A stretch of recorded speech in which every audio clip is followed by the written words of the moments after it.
Go slip into your best dress, gentlemen, dust off those suits. Gonna party like we're all in Times Square, New York City too. Beirut, come on. The Brock Lawley Show. There's a new show, a brand new calendar. Hello, ladies and gentlemen. This is the Brock Lawley program. My name is Brock Lawley, and we're going to do one more segment.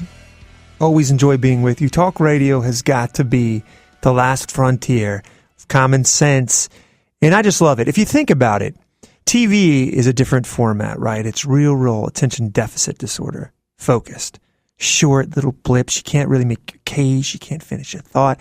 Talk radio lets it air out. This is where the adults come. That's the way I look at it. And I just can't tell you how thrilled I am to be talking to you from this microphone. So let's bookend this show and let's hit a couple more stories, and I'll leave you with some optimism and some good news, some fresh air in your lungs.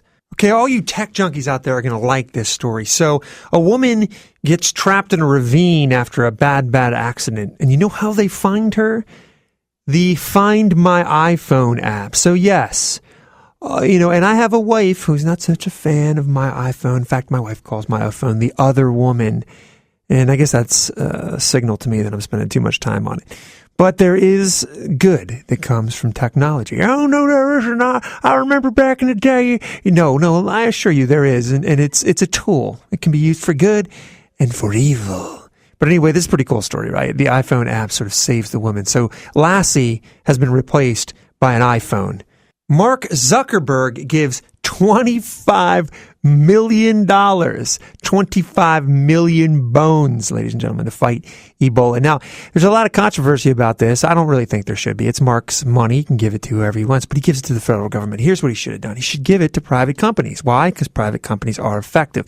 I've heard this case made. It's not an original thought, but really the tip of the spear, not only in this disease, but in all cures, is not the federal government. It's private companies.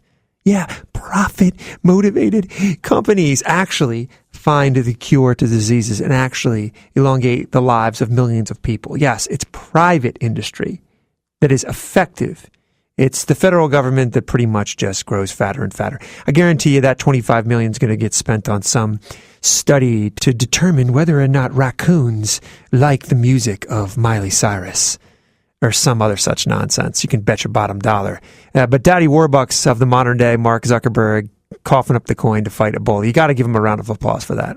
Here's a cool story. Indiana Wesleyan, a Christian university. I have friends who went there. Great college. Well, they surprised this pizza guy with a $1,200 tip and a standing ovation. How cool is that? Imagine being that pizza guy. He's pretty much got his first semester at community college paid for with that big fat tip. They ordered 2 pizzas. They were delivered from Domino's to the university chapel. Then he passed collection baskets around. The students threw their money in there, encouraging notes and all kinds of stuff for his service. James Gilpin, a father of 2, by the way, stood there as he received the cash, the inspirational notes, etc.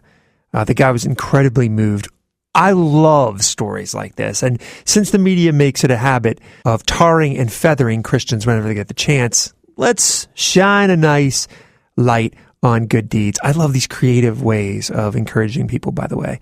If these are your actual citizens, this is the people of America, not the government, but the people. And lastly, here's one more feel-good story. So from my own William Penn's, Pennsylvania, a man said that he was robbed at gunpoint in York, Pennsylvania. But when the man being robbed told the robber that he was homeless, the man stopped, immediately turned around, gave him all his items back. The police report said that the thief replied, "I can respect that." Walked back, handed him his wallet, his iPod, his cell phone. Certainly we're not condoning this guy's behavior, but I like that. I like conviction. I think what you see here is a conscience being pricked, and I think that's where it all starts. I think both the robber and the man who was robbed in this story will never be the same. Ladies and gentlemen, that is it for this week. Thank you for listening. I so appreciate it. I'll be with you next Sunday. Again, BrockLawleyMusic.com. You join me all week. Tell your friends. Check out the iHeartRadio app. Type in the Brock Lawley Show. Check out WMANFM.com and my political website. All the links, the stories, the information that I talked about during this show, courageculture.net. Take care.